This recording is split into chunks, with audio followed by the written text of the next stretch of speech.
Good afternoon or good morning, depending on where you're joining us from today. My name is Chip Purcell, and I'm a partner in Thompson Hine's Government Contract Practice Group. I'd like to welcome you to today's webinar titled The COVID-19 Pandemic's Impact on Selling to the Government, Opportunities and Issues Facing Contractors. This is the 8th in a series of webinars targeted at businesses that face operating issues in a COVID-19 world.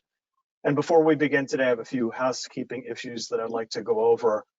Our program today is being recorded, and we're going to be sending a link to all attendees within 48 hours of today's presentation.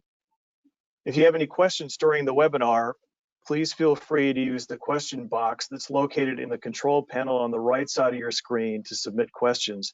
And we're going to answer as many of the questions as we can at the end of the webinar. We will be offering CLE credit for today's webinar. Please be sure to fill out and return the webinar affirmation form that can be found in the handout section of the control panel located on the right-hand side of your screen. The form provides instructions as to where to send the completed form. You will need a tracking code, which I will announce at the end of the program. In the handout panel, you can also download a copy of the PowerPoint slides and bios of today's speakers. And again, I'd like to thank you for your interest. And if you have any questions as we go along, please use the question box and we'll answer all the questions that we get. I'm delighted to introduce my colleagues that will be presenting with me today. Joining me are my Thompson Hine colleagues, Tom Mason, who's a partner in the Government Contracts Practice, and Ray McCann, Senior Counsel in the Government Contracts Practice too.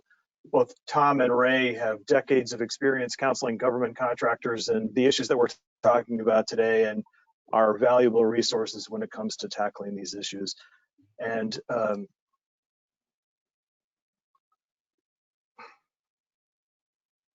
I'm going to hand it over to you.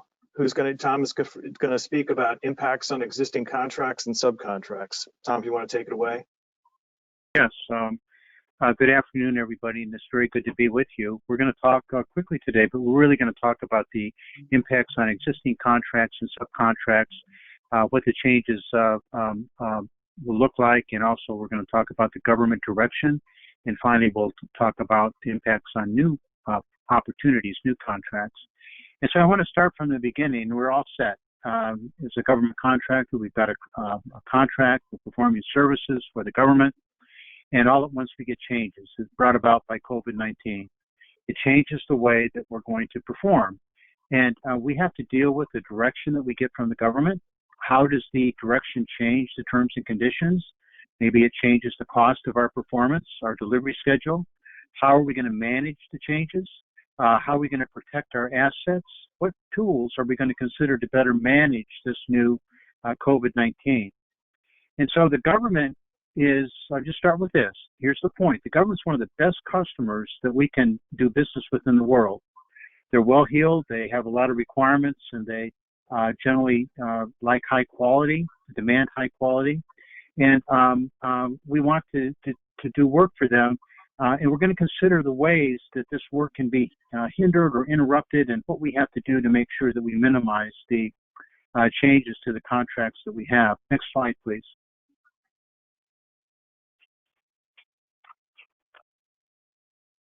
So with this slide, I want to talk a little bit about how these changes take place, just from a fundamental point of view.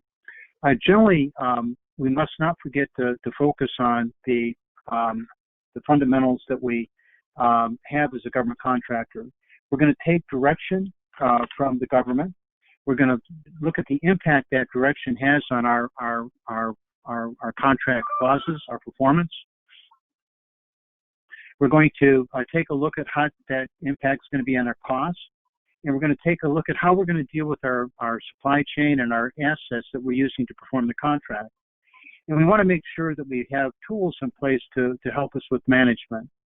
I'm going to give you two examples here of cases that came in. A purchase order that the client really wanted to take was for ventilators. And the client wanted to take the purchase order because it was coming from a government office, and they were going to pay $50 million for ventilators. And I wasn't wild about the opportunity because there was no way to protect against what I would call an early termination. And if the parts were ordered and the ventilators were almost made, and the government canceled this order, who was going to pay, that $35–40 million that had been expended to build these ventilators? And so that's an example of a case that came in that we wanted to make sure that we papered correctly so that we minimized our impact to the corporation and to the contract. And I want to talk a minute just about EVMS, the shell matrix, and other management tools. Earned value management system is a way to align cost, schedule, and performance requirements. The shell matrix is an easier way that I often use on straight changes. What is the change? What are we required to do? I put it on a spreadsheet, and then in the next column, how are we going to do it? In the next column, how much are we going to get paid? In the next column, what's our cost? A very simple way to build a matrix to deal with these changes. We come back to it all the time, but if we don't have some management tool, we're not going to be able to deal with an existing contract requirement and the changes that are made to it. Next slide, please.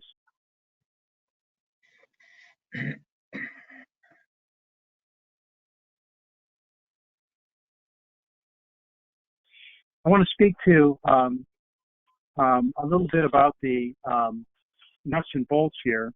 Very little bit about it because Ray's going to cover it from a contractual point of view. But I want to make sure that we understand that who has the authority to make a change. And as I look at this slide here, we start with the idea that the government contracting authority is different and special, and it is. And quite frankly, actual authority is the only thing that can permit a change that's going to be authorized to be compensated for. And we have to have a warranted contracting officer that directs our efforts.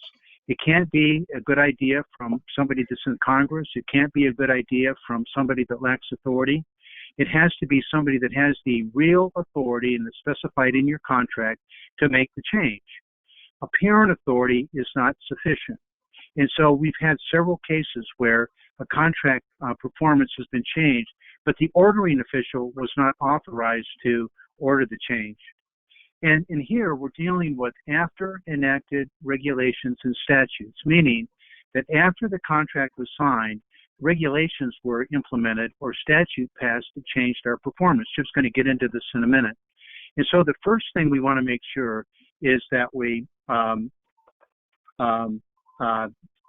deal with the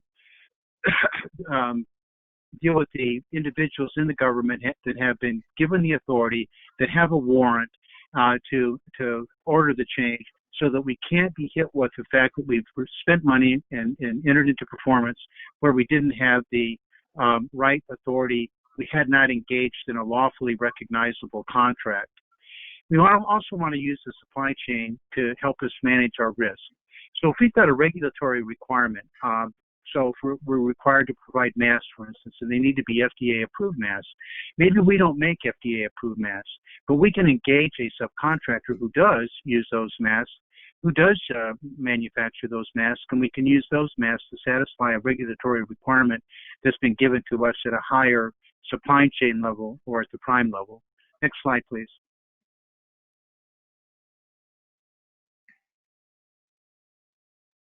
Okay, Tom, thanks very much. Ray, we're going to transition to you talking about COVID-19 related impacts on existing government contracts. Thank you, Chip. I hope you can all hear me. This is Ray McCann, and I have 5 slides I'm going to talk about, which emphasize, I think, 5 key points with regard to how to deal with the impacts on existing government contracts. We'll talk about opportunities for new contracts a little bit later. The first slide can be summarized in really 3 words, and that is read the contract. What should you do to obtain the relief? The first thing you should do is read your contract. You need to understand the scope and the requirements of your contract. Those specifically dealing with your specifications. What kind of specifications do you have? Are they design specifications or performance specifications or a combination? Or are you just providing commercial items? And then also you need to understand what is your delivery or performance schedule, so that when we look at the impacts, we'll know how the impacts are affecting perhaps your specifications, and also when your delivery is, if it's delayed, what you should do about that. Secondly, you need to read and understand your contract's terms and conditions. The contract type that you have, whether it's firm fixed price or cost reimbursement, can significantly affect your ability to recover increased costs related to an impact from this COVID-19 pandemic. Other terms and conditions that you need to understand are the issues regarding title to materials that you buy and the risk of loss while you're performing your contract, and the payment terms. When are you supposed to get paid? And we'll talk a little about that later. Your contract should have a changes clause. You need to understand what the government is entitled to change, what it is that they're not entitled to change. And that differs depending upon the type of contract you have, especially if it's a commercial items contract. The government's restricted to changes that are only, for example, agreed to by the contractor, bilateral modifications. Your excusable delay clause will give you those particular delays that are, as the clause says, excusable, those that would provide you with some schedule relief. So you need to understand that does that excusable delay clause apply in your situation. The termination clauses for convenience and for default, again, those are important. They may come into play if the government is not satisfied with, for example, your excuses for why you can't perform. Liquidated damages clause, does your contract have that? Is there another contract remedy that the government could institute should you not be able to perform in accordance with the specifications and the schedule? And then finally, any special clauses that will be typically found in Section 8 of your contract that could change the allocation of risk or provide the government with additional remedies if there is an issue regarding contract performance. As you're going through your contract, pay special attention to the notification requirements. There are notification requirements in a lot of different clauses. The changes clause, the excusable delay clause, for example, have special time limits on when notifications are required to be given. And then finally, you should do the same thing with all of your subcontracts and supplier agreements. You need to understand what the schedule says for those, what the specifications are, what contract type you have, changes, provisions, and so forth. Next slide, please. And that's the second point here, is that as you have impacts on your contract, you need to monitor them closely and document those impacts. They're especially those that might not have been anticipated, that I think most would say that everything over the last 3 months has been unanticipated. So need to make sure you document it closely. With regard to government issued direction, you need to document that. Who did it come from? Is it specific to your contract? And if so, did it come from your contracting officer? If it did not come from the contracting officer, then the best practice would be to request confirmation of the direction from your contracting officer, so that, as Tom mentioned earlier, you have a direction from someone with contract authority. You may have government direction that comes from newly enacted laws or changes in regulations, or even executive orders from the president, and those could impact your schedule. They may provide cost relief, or they may or may just provide schedule but not cost relief. So you need to understand how those new laws, regulations, and the executive orders could impact your contract performance.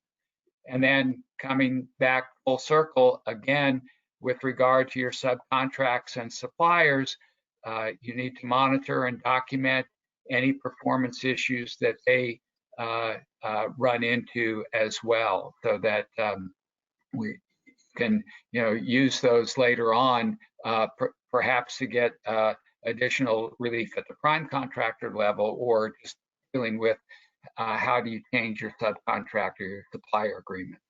Next slide, please. Third key point here is with regard to communications and notices. As your contract performance is impacted, you need to either seek or perhaps confirm government direction or government-caused impacts on performance. Not every impact from the COVID-19 pandemic is going to be a result of government direction or government-caused or a government-caused impact on your performance. But you can perhaps at least alert your customers to those impacts or delays. And I recommend that you do that as promptly as you can in writing, and using as much detail as possible, following the notice requirements in the applicable clauses if the changes clause or excusable delays clause applies. And then seek direction. If you don't already have direction, seek direction from your government contracting officer. How should we be dealing with this? Because, and this is a key point, any direction could provide an avenue for cost or schedule relief down the road. And I've just mentioned two cases, recent cases, very briefly. One was a civilian Board of Contract Appeals decision that came out regarding a contractor with the State Department who was performing work in Africa, and the construction work was impacted by the Ebola crisis about 6 years ago. The contractor, with a firm fixed price contract, notified the government that his ability to perform the contract was being delayed by the Ebola crisis, and he requested direction from the contracting officer. The State Department contracting officer did not provide any direction to the contractor, and the contractor pulled his workers off the job for a period of time to protect them, and then came back and sought both schedule and cost relief. The net result was he got the schedule relief because of the excusable delays clause, but did not get cost relief because it was a firm fixed price contract, and he did not receive any direction from the government contracting officer about what to do about it. Contrast that with a recent Court of Federal Claims case involving a contractor who, because of a pandemic type of situation, was required to do enhanced or increased cleaning efforts in a series of buildings to account for the pandemic. This constituted direction from, in those facts, direction from the contracting officer to make sure that the virus that was in question in that case, it was not COVID-19, that it was properly dealt with. And in that case, the contractor did receive both cost and schedule relief. So you want to notify your customers of any intent to seek cost or schedule recovery. We'll talk about that on the next slide. And then coming back around to your subcontractors and suppliers, communicate with them, see how they are being impacted. How do the impacts on your subcontractors and suppliers, how does that impact your prime contract? And if you believe it's appropriate, provide them with direction on how to deal with the particular situation that they're facing. Next slide, please. Cost. This is an important area, obviously. You want to be able to prove the cost impacts if you're entitled to cost relief. And the first thing you need to ensure that you have is an accounting system that has the capability to track and segregate any additional costs that are associated with the COVID-19 impact. I recommend you set up special charge numbers and you provide some training or direction to your employees as to how to document both any standby time that they're unable to perform work and time that additional time that they spend to comply with either government direction or changes in the scope of the work or changes in the specifications as a result of the COVID-19 impact. Keep in mind the allowability issues. In order to recoup your costs, they must meet 4 criteria. They must be first reasonable. They need to be allocable to your contract. They need to be properly accounted for. That's where the accounting system comes into play, that you're dealing with your costs in accordance with your accounting system. And fourth, that they're not specifically disallowed by the cost principles in FAR Part 31. As you're collecting your costs, don't forget to account for the impacts on your indirect costs. And I would say that you need to be prepared if the government has a request to audit your books and records on a cost a request for equitable adjustment. They're going to want to see how you have accounted for those costs. Again, coming back down to your subcontractors, you should require the same level of detail with regard to any costs that the subcontractors or suppliers may have that they are trying to pass up to you as a result of the impacts. And lastly, next slide, please. If appropriate, you need to seek cost or schedule relief. And obviously, I think this comes on the heels of communications and notices of the impacts to your contracting officer. It's a whole lot easier when you're in communication with the government contracting officer to come to an acceptable or appropriate resolution through a bilateral contract modification than not telling them and springing a surprise on the government after everything is said and done. Government contracting officers typically don't like surprises. So you're better off trying to make sure that they're in the loop, they understand how your contract's being impacted, and try to negotiate something with them that both sides can live with. If you can't do that, you'll have to submit a request for equitable adjustment under a remedy granting clause, such as the changes clause. And you can see the formula I've got there in the second bullet of how an equitable adjustment is calculated, the difference between what it costs to do the work that's originally required versus the cost to do the work as a result of the COVID-19 impact. So that's just the basic formula for you. In either case, coming back to documentation, contemporaneous documentation is the key to recovery.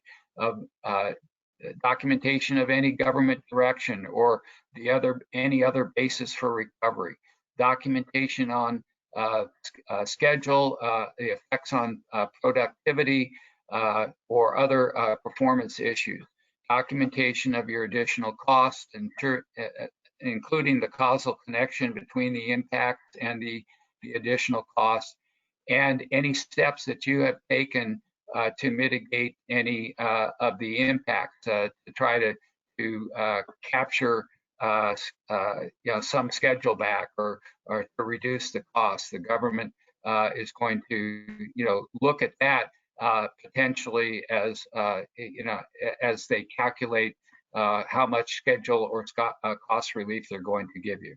And then finally, timeliness of the submission of your request for cost or schedule relief could be critical to recovery. You need to, again, going back to the first thing we talked about, read your contract.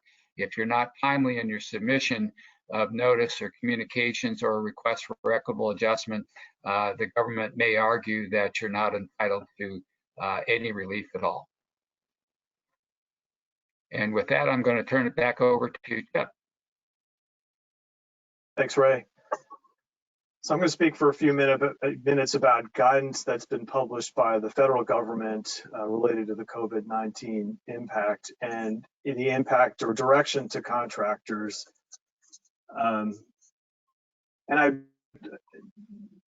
There are a few points I'd like to make at the outset. Is that there's been published guidance that's been published that really is government-wide, and that's come largely from OMB, the Office of Management and Budget. But particular agencies have published their own guidance specific to contractors. So as a current contractor, it's important to look both at that general government-wide guidance as well as agency-specific guidance so that you understand as a contractor, what is it the government saying in terms of what the issues are that are impacting contractors and the government as well in managing contractors and the contractor workforce, so that you understand how to proceed from a contract performance perspective. The other point that I would make, it really ties into Ray's presentation, is that some of this guidance is very specific to particular clauses in their relaxation, specific to particular circumstances. We'll talk about the Section 3610 of the CARES Act, which talks about paid leave for contractor employees to be on a sort of standby basis. That there are going to be other instances that come up in terms of contract impacts specific to this COVID-19 pandemic that may not be addressed in the guidance that's been published by the government. But that doesn't mean that contractors are precluded from trying to seek recovery from whether their cost impacts or schedule impacts. So the guidance is helpful, but it's not necessarily limiting. So I think as a contractor, it's important to remember that too. And the last point I'd make as well is that the guidance isn't relevant only to existing contractors. The guidance really can be used for contractors that are either new to the marketplace, and we had the opportunity to assist companies that are new to government contracting who are assisting in the COVID-19 response that's being managed by the federal government, helping them to negotiate their contracts and understand what the performance obligations are. Some of this guidance that's been published is relevant, particularly when it comes to in terms of relaxation of specific regulatory requirements or contracting requirements too. The way the government goes out and procures goods and services, there have been some relaxations there too. So as a new or a novice contractor, the guidance has relevance. So I would encourage you to make sure that you're apprised of it as well. We've put in a couple of websites that are tracking the different publications that have been issued by the government. Again, the second bullet is for the OPM website related to COVID-19 impacts, but we've also got sort of a general acquisition.gov, and the last one is a DoD one. But again, I think looking at, if you're an existing contractor, with whom am I contracting? What agency do I have contracts with? Making sure you understand the specific guidance that's coming from those agencies, as well as the general guidance that may be coming from OMB. So I'm going to talk today about a couple of memoranda that have been published both by OMB and the Department of Defense. And again, there are a whole host of publications that have been issued in the last 4 months or so. But we could spend more than an hour talking about them. But I'd like to talk about 3 memoranda in particular. Ray, I know at the end of the presentation, has a few other things he's going to talk about too that flow from some of these agency directives that have been put out. The first memo I'm going to talk about is the Memorandum M 2018, which was published back in late March. And there are a few points that come out of the memo that really are sort of salient in terms of not only the government's management of contractor performance during the COVID-19 pandemic, but contractor understanding of how to manage their contracts and the impacts that have arisen because of the virus. And these are points that, as the CARES Act has been enacted and has now been implemented, and there's been more CARES Act specific guidance that's come out, some of the points that are raised in this memo remain salient today. So I think that they're important ones when you're talking to your government customer, when you're thinking about what the opportunities are in terms of managing the impacts and how you might be able to recover from the impacts in terms of contract performance. The first one this is again early in the process. The first point that OMB raised was encouraging agencies to work with contractors to evaluate and maximize telework for contractor employees where possible. So the notion that one of the first things would happen is that people would be stay at home and work remotely. Is it possible for contractor employees to continue to perform the mission while working remotely? And there's a recognition clearly as we get deeper into this COVID that it's not possible for every contractor employee to be able to do that, whether it's because of government facilities being restricted or specific impacts on the individual contractor that keep the contractor from coming to a workplace. But again, in the first instance, getting the agencies to think about how can I best manage this contractor workforce, and are they able to work remotely and still carry out the mission? The second bullet remains a key one, and is the direction to the agency that REA's, requests for equitable adjustment, are going to be a primary vehicle by which the agencies and contractors manage these pandemic-specific contract impacts. And the direction to the agency that contractors are going to be reaching out for assistance, and the way that from OMB's perspective, but I think that this is a normal government contracting practice, the way you manage contract changes is through a request for equitable adjustment. Having the contractor notify the government that there's been an impact, describe what the impact is or may continue to be, and quantifying that, whether it's in terms of cost impact or schedule impact. And it's going to be fact specific and managed on a case-by-case basis. So it remains a critical point for both agency or for contractor. The last point is one that really bleeds over into the CARES Act, which is the requirement for an agency to consider whether it's going to be beneficial to keep skilled professionals or keep personnel in a mobile-ready state for activities that are deemed critical for national security or other high priorities. So again, that we're going to need to recognize that the contract workforce is being impacted because of stay-at-home orders, because of facilities being locked down, because of other variables. From a agency's perspective, how do we best manage that workforce so that once people are dispersed, we have the ability to recall them if we can? And from a contractor perspective, what does that mean? When we talk about Section 3610, recognizing that there are costs associated with keeping those people on standby. The memo also focuses on what is always a critical point, which is the need to communicate with industry partners. And I know Tom and Ray would affirm this, and it's certainly been my experience in practicing government contracts law.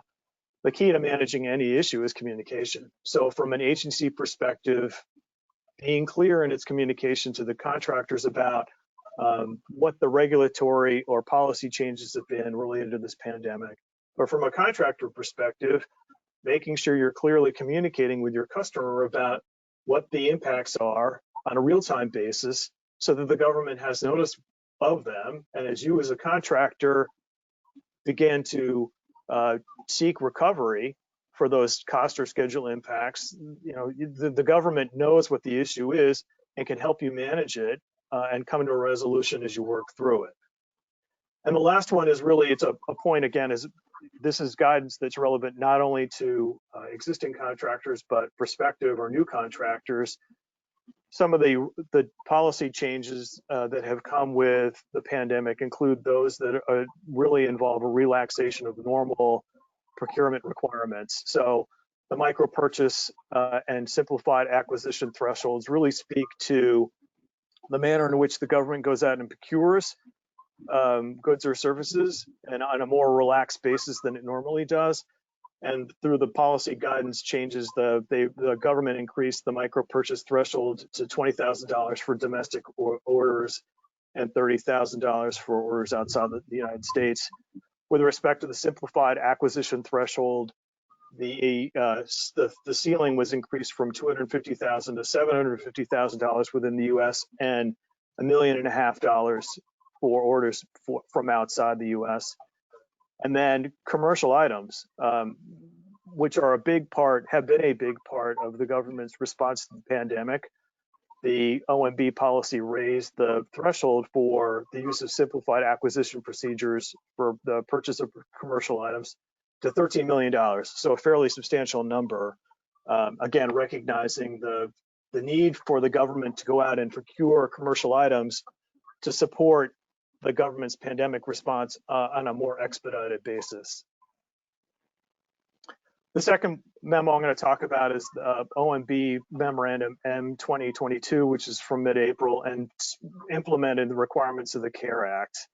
And again, the sort of halfway down, you'll see the main point is this notion about reimbursement of contractors to keep employees in a ready state to meet government current and future needs. So again, the notion that because of the impacts related to the COVID-19 pandemic, we need to be able to keep contractor and subcontractor employees in a ready state to be able to support the mission. And we recognize to do that we're going to, the government is going to reimburse contractors and subcontractors to to pay for basically keeping those people on standby.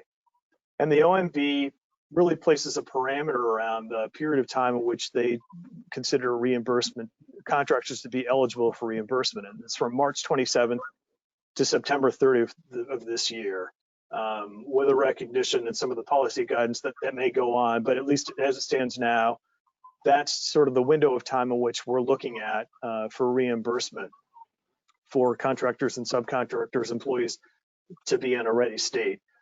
The other points too, again, are the OMB telling the agencies that when you're working with contractors, you're not going to be requiring anything other than, you're not going to require additional consideration. There's not something else the contractor needs to be able to do to be eligible to receive reimbursement to pay for these standby costs to keep their employees ready to perform the mission.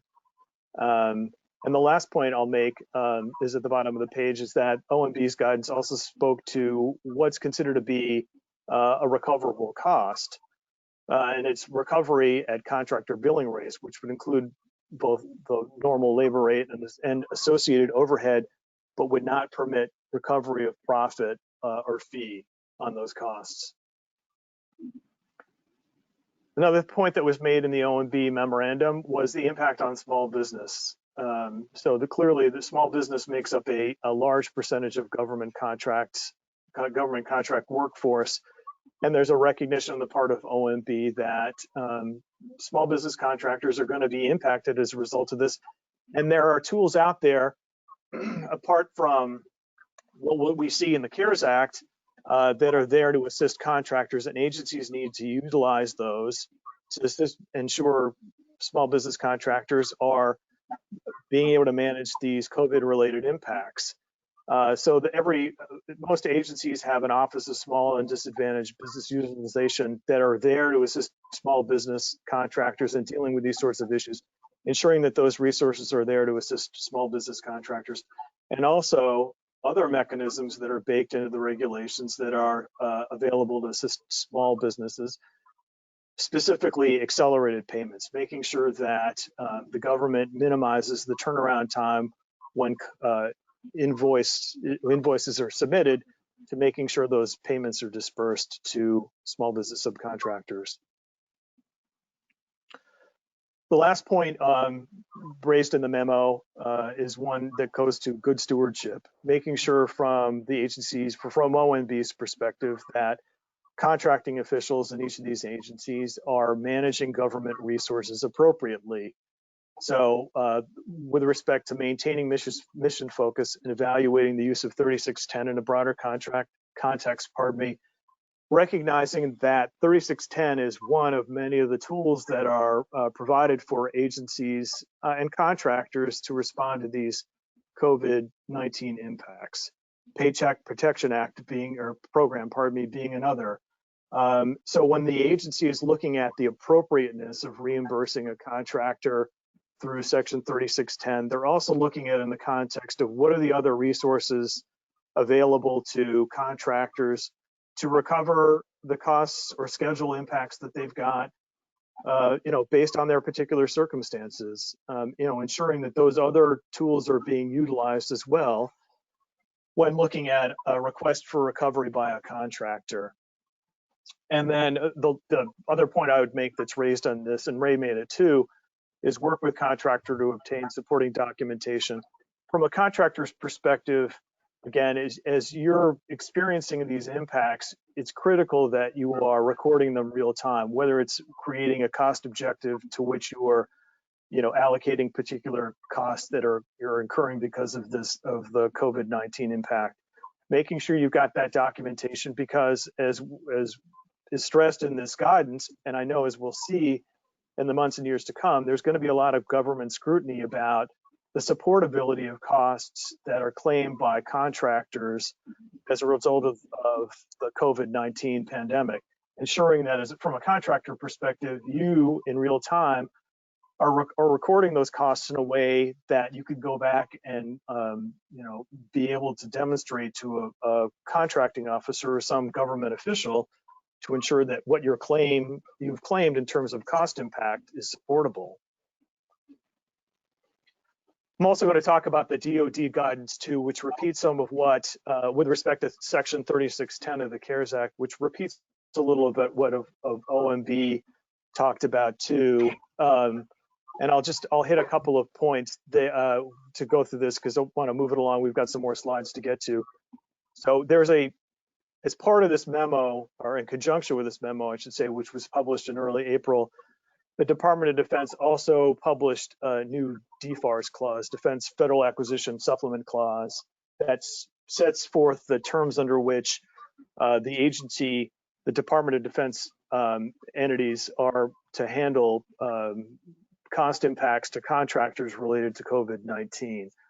So when from a contractor perspective, ensuring that if you've got a Department of Defense contract, you're familiar with the clause, understand what its requirements are when you're looking for recovery through request for equitable adjustment, that you're familiar with what the clause requires in terms of support. So the DoD memo and the DeForest Clause hit on a number of the same topics that we reviewed with the OMB guidance. One thing I'll say, though, is a little bit different, is that the DoD policy guidance doesn't put the same sort of March time marker, if you will, in terms of period of recovery. It talks about reimbursable costs between January 31st and September 30th. So that there's that sort of difference. The other note I'll make about that sort of time frame in which the policy guidance speaks to COVID-19 impacts, and again, this is specific to recovery for costs for employee standby during that time period. Again, pardon me, this is specific to contractor costs for keeping employees in a ready state, and the time frame that's associated with that. There are going to be lots of other costs that contractors are going to face that are unrelated to standby costs for employees. So again, this is guidance that's specific to those employee costs to be in a ready state. Just and that time frame, it sets the parameters there, but recognize too that this doesn't speak to all costs that contractors may incur due to COVID-19 impacts.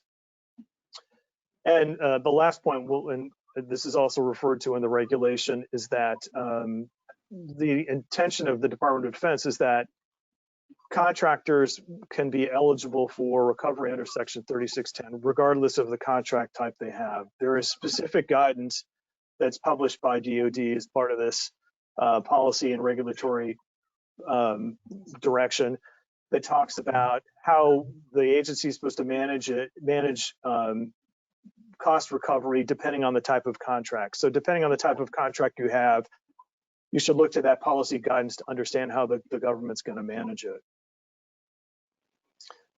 So again, the two main points for eligibility for Section 3610 recovery through the DeForest guidance and clause is that where an employee of a contractor or subcontractor can't perform work on a government-owned, government-leased, contractor-owned, or contractor-leased facility or site approved by government for contract performance due to closures or other restrictions, and the employees are unable to telework because job duties cannot be performed remotely during the pandemic. One point I'd make here too is that the policy guidance also talks about instances where a work facility or a work site may be open and accessible, but there may be public health reasons or family care issues that preclude a contractor employee from being in the workplace and they can't work remotely.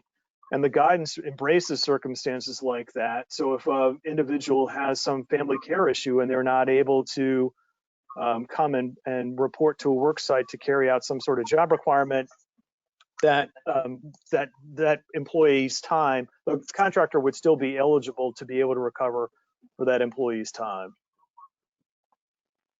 And again, the guidance with respect to eligibility for, it's an average of 40 hours per week. So you're looking, again, I think it sort of, people may be on a week, off a week. The notion that it's not going to be straight 40 hours a week, really looking at time averaged over a particular period that you're claiming for, and then the parameters of January 31st to September 30th.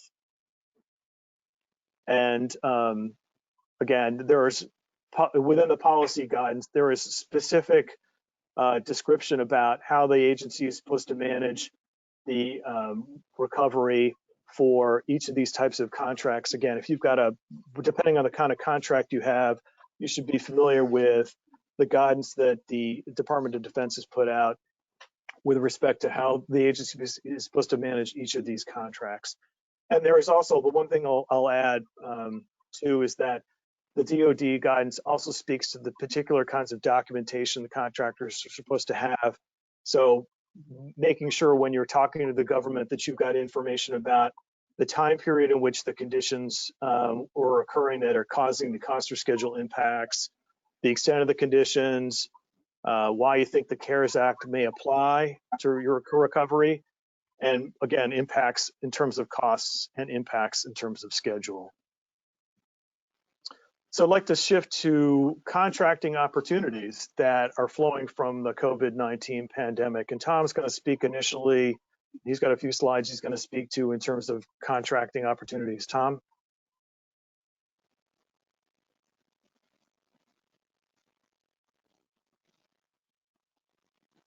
Thanks, Jeff.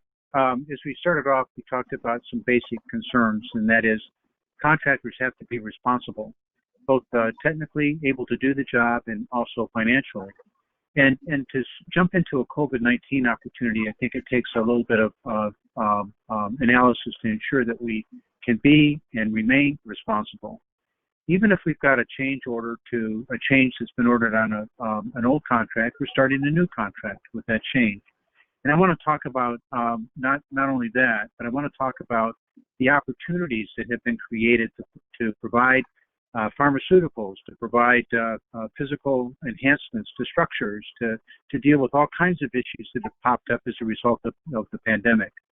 As Chip just mentioned, there's all kinds of different government contracts: supply contracts, construction contracts, R&D contracts, service contracts. The compliance requirements will impact these contract types in different ways. And so we need to be creative. We need to be thinking about which contract form suits us best. So, for example, I was working with a company building supplies. They were buoys to be put, navigation buoys that were to be used at airports and in harbors. And we were working as a supply contractor. It became obvious as we did the diligence on the COVID-19, we might be better off just providing the service of having navigation as opposed to providing the supply parts. And so we, when we did the contract anew, we put in some questions and answers and got the government to agree to a different type of contract type, simply because that contract type helped us to maintain our compliance as it was required by the statutes that were incorporated and regulations that were incorporated in the contract. Chip, next slide. So I want to talk about 5 contracts. That aren't talked about much, but they're very, very helpful. One is commercial contracts. And if we are selling, if you are selling something in the commercial marketplace, there is a market for you with the government. You can sell that same commercial product if you advertise it as a type that you sell it in the commercial marketplace. You can sell it to the government. The terms and conditions are relaxed, and the only thing that we need to deal with are the specific requirements that we negotiate in the contract. Grants and cooperative agreements are really helpful if we're working in the area of technology and we want to write the spec. We don't want the government to give us a spec that we're going to respond to with a proposal. We want to write the spec, so we're going to write an application for a grant, and we're going to request that the government grant us funds to perform the specifications that we've written. And so grants and cooperative agreements are particularly helpful if we're helping the government deal with testing of a pharmaceutical, for instance, or if we're helping the government finish construction on a government lab, or if we've got a new proposal that we would like to do some testing on, things of that nature are wonderful tools, as are material transfer agreements, cooperative research and development CRADAs agreements. And so there are other kinds of agreements other than the straight contract that are available. Unsolicited proposals are things that we use with clients who've got a great idea, a great product, a great service, and the government hasn't solicited it yet. We can submit an unsolicited proposal in under the requirements of the FAR, and the government will take a look at that proposal, and they're making awards, especially during this period of time where we're trying to come up with cures for the pandemic, how best to manage ourselves during the course of the pandemic. If a company that provides supplies wants to do business with the government, we often advise the client to get on a multiple award schedule contract.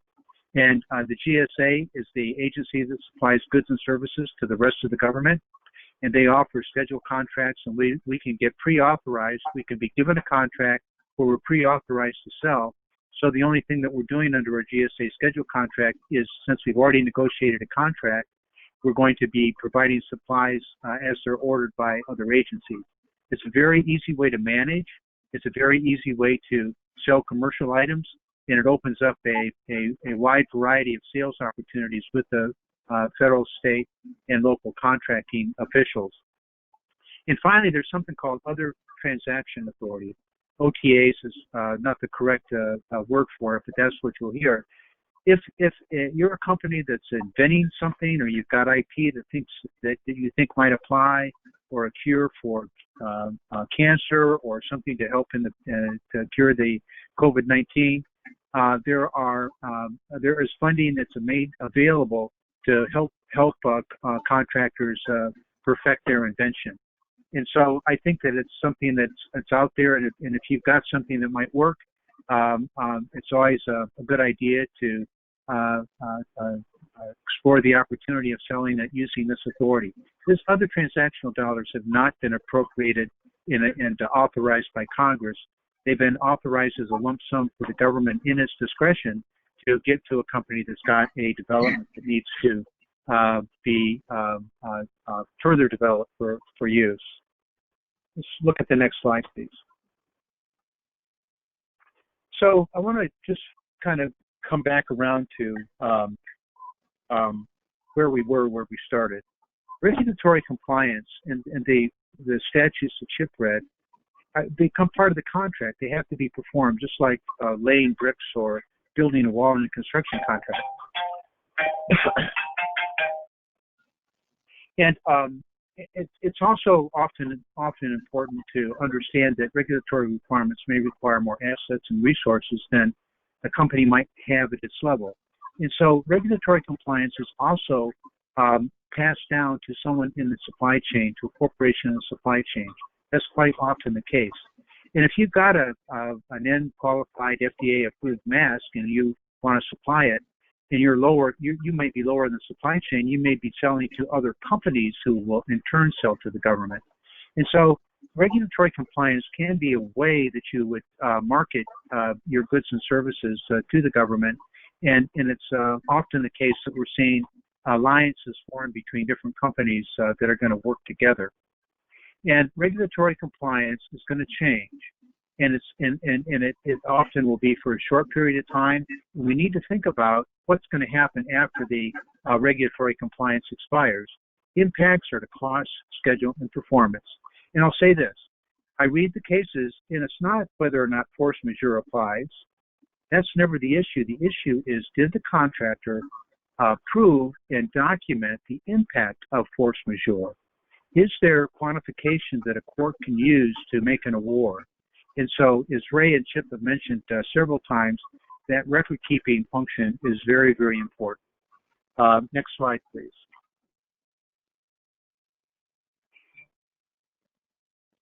I want to make just a comment about commercial item contracting.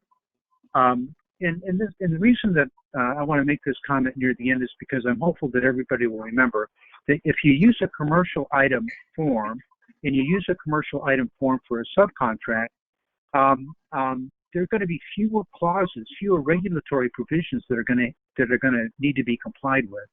The flow-down clauses are limited to things like labor clauses, which would apply anyway, trade agreement provisions, which probably would apply anyway.